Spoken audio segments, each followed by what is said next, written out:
Welcome everyone to another episode of the VMblog Expert interview series. And today we're glad to be joined by industry expert Zane Bond, the head of product management at Keeper Security. Zane, welcome. Thank you for having me. It's my pleasure. So I guess why don't we just jump right in? If you could, give us a quick overview of the company. Sure, absolutely. So Keeper Security is an enterprise password management platform. We were first consumer like password vaults in the App Store like many years ago. We cut our teeth in the consumer space, building out an easy to use password management solution, and we've grown since then. Past our core platform management capabilities, we added on additional things that make sense for businesses. So we have the administration console, which allows for setting security policies, SIM, syslog exports, your single sign-on, everything you need to integrate within your enterprise environment and have control over your password security.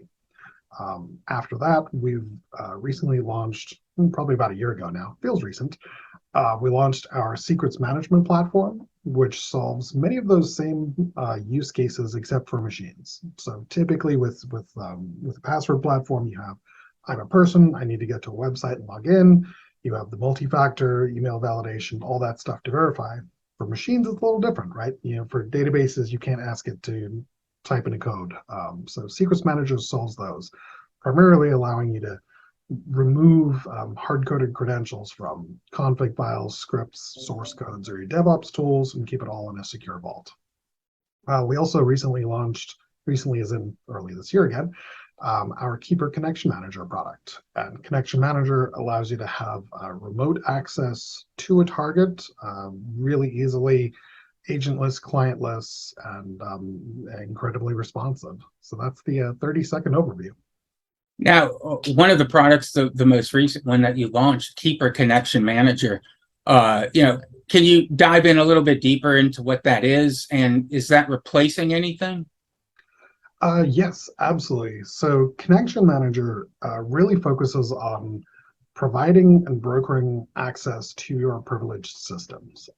There's a good amount of use cases that we solve, but primarily it's about secure access to whatever you would get to. So if you're not using remote desktop and telnet and SSH, things like that today, this likely isn't the right product for you, but within your business, somebody is doing it. Somebody is deploying code to production. Somebody needs to access your source code servers, your DevOps tools, your QA environments, things like that. This solution allows you to protect those and then monitor access. So this is everything around who can connect, what should you be able to do, when can you connect, making sure that there's an audit trail of the session, making sure that it's tied into your company policy for multi-factor or single sign-on, and then of course beyond that, getting to what you need an incredibly easy experience, right? When you think about right now, one of the typical scenarios that you would run into in an environment is you need to access a device in your environment, whether it's source code or maybe your build system, right? You need to go and then access it to run an update or something. Right now, you would have to VPN in, and then your connection would get a whole lot slower, and then you would have to update your VPN client and get the pre-shared key, and there's a whole challenge around that. This completely eliminates it. With Connection Manager, you access a web portal. So, remoteaccess.mycompany.com. You don't have a client to install. There's nothing for the user to access. It's just if you have a browser, it works. On the target devices, we're not installing another agent, right? I'm sure in your IT stack, you've probably got 10 or 12 agents on these devices monitoring 1,000 different things already. Our remote access solution does not require you to have an agent on those devices. If you're using RDP to get to them today, you can continue using RDP. If you're using SSH, or maybe you want to get directly to a database server through MySQL, you can directly connect to the targets. So some of the key components that we would replace would obviously be your VPN solution. But if you have compliance requirements, about around like monitoring access to your secure systems, your privileged systems. Like with PCI, you need to know who's accessing stuff that holds credit card numbers, things like that. We're able to allow adherence to those policies without impact to the targets, because the last thing you want is agent number 15 to be installed and then things get even slower. And I know most people probably know Keeper Security for the password products. How does Connection Manager fit in with your other offerings? How does it all tie in together? Yeah, absolutely. So when you think about it, the Keeper platform, it's almost your front page to the internet, or that layer of access to your targets. Like, I need to get to GitHub to update something, right? It's you have a goal of where you need to go, and the authentication and the authorization and everything to get to that is kind of what gets in the way of you being able to do your job, right? Do I have an account on GitHub? Do I remember which email I used? Is this real GitHub.com, or is it GitHub with two U's, right? Like, there's an enormous amount of um, secure risk and inconvenience that can come into accessing what you need. Keeper makes that easier. If you need to get to GitHub, that's fine. You either go to the website and it auto logs in for you, or you search it in your vault and click launch, and it takes you to the correct place. This eliminates some of the phishing components you have to worry about, or just that cognitive load of, oh man, what password did I use? GitHub's a good one because typically they integrate with your single sign-on, but there's a lot of resources out there that you can't get on to use single sign-on or a federated login for, and so these additional logins just kind of become challenging to understand who's using them, what's going on, are there potential problems. If there's a termination, you have to worry about continuity of business, then there's also those considerations. So we allow our customers to get to where they need as easily as possible. Connection Manager fits into that. It's a different use case of, I need to get to a server instead of I need to get to a website, but we make that as easy as it needs to be, right? Any part of our platform, whether it's the password management or connection management, we use single sign-on, so you're able to just not have to remember an additional login. If you have an Active Directory login, or like an Azure login, or whatever you normally use, maybe an Okta or something, that login will get you into the right places based on your role, based on your permission. You'll see the servers and systems that are available to you. And so you only get access to what has been granted. And anything you do, especially within Connection Manager, when you're accessing those targets, it's tracked in an audit trail. The sessions are fully recorded, they're monitored, and you can have, you can meet any of your compliance requirements very easily based on this. Even for some of those legacy systems that are pretty difficult, a lot of frameworks are kind of evolving to say, you must have single sign-on, or you must have audit trails. And any of your old or legacy or even in-house built applications may not have that, but they still have the protected data. They still have that sensitive data. This allows you to put that multi-factor challenge in front of accessing these tools, or that multi-factor in front of accessing things that are typically difficult to put MFA in front of. So that's one way in which it integrates into our portfolio and kind of works very nicely that way. Now, you sort of touched on some of the use cases for the Connection Manager. Thinking about core use cases for KCM, can you maybe talk a little bit about some of the real world applications that you would normally kind of pitch to a prospect? Yeah, for sure. So obviously the remote access for internal IT, privileged users, compliance management, those we've talked to, but some of the ones that we've seen our customers leverage, many times third-party vendor access is kind of tricky, right? Maybe you've got that MySQL server that you're accessing, but it's acting up, or you need some custom work done, or you need a contractor to come in to help you with that system. The current challenge today is you would either grant them VPN access, which is traditionally far too powerful, right? You tell them, pinky swear you're not going to look at the network, but you can get to everything. It's really tough. And then you still have to worry about giving credentials to get onto the network. Then they have to worry about the VPN client, and then they have to get credentials to the server. They have to make sure they get to the right server. You have to have access controls, and then monitoring what happened is really tricky. So in the third-party vendor access, this is a very easy answer, right? You would provision them an account um, into the connection manager portal. You would say you only have access to this one device. You can only access it during desired times, and then you can, if you want to, pull the credentials to that system from the secure vault so they're never exposed. So at this point, you have a vendor who just logs onto a web portal and they click the one server that shows up. They can access it, do what they need. From a business and risk perspective, you know who's going on, you know that the credentials have not been exposed, you have a recording of the session, you have an audit trail of what's going on, and you can immediately turn off access whenever you want. So the third-party vendor access is something that we've seen work really well for some of our customers. Probably another one is any type of a lab or an education scenario where you have like virtual desktops and you're spinning up many VDI instances on gold master image. Maybe it's for testing or certification or just a training lab. Getting that lab to the students is sometimes a challenge because the students themselves may have personal devices, a wide variety of platforms and support, and are you going to ship them a virtual machine? What happens after the class is over? There's a lot of complexity in that. Whereas with Connection Manager, you can broker that access just with a web portal. Hey, you're student '05, cool. Here's the login of student '05. You can get to the lab.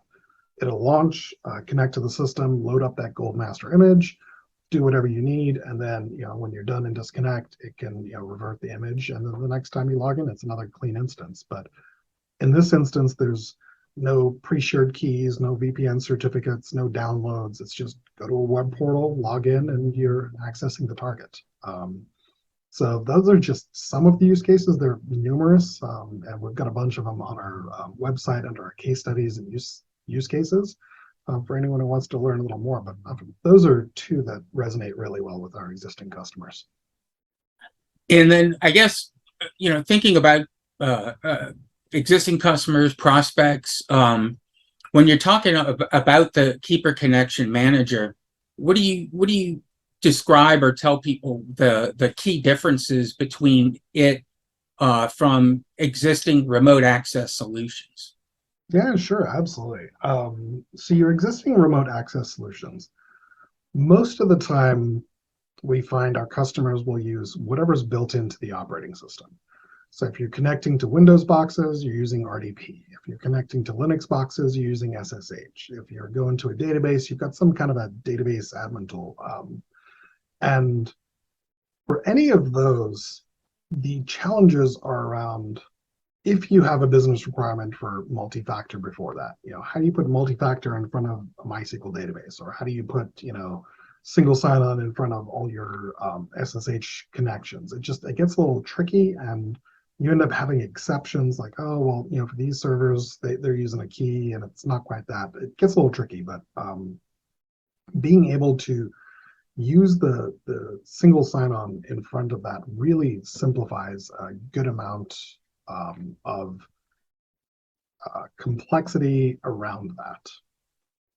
So as we're talking about the Connection Manager product, is there something you can show us, maybe give us a little bit of a demo? I'm happy to show you. Let me go ahead. I'll pull up my demo instance, and then I find it's much easier to see what's going on and understand clicking. It's way better than just a couple guys talking. Exactly. I agree. All right. So logging into the Connection Manager portal, if you notice, I'm just on a web page. I do not have any specific client installed. I just log in. If I wanted to, I could have that be my single sign-on through Okta, through Azure, Active Directory, whatever I happen to use. But once I authorize to the system, it pulls down the list of systems that are authorized for me. So I don't see everything in the system, I only see what's allowed. The things that I most recently connect to are at the top of the list, but all of my other connections are in the bottom, and I can get to them as I need. When connecting to a system, it's really simple. You just click launch and you're in there. Again, there's no plugins or anything that needs to be installed. It's entirely HTML based, and you're there. Anything I need to do, I can come in here.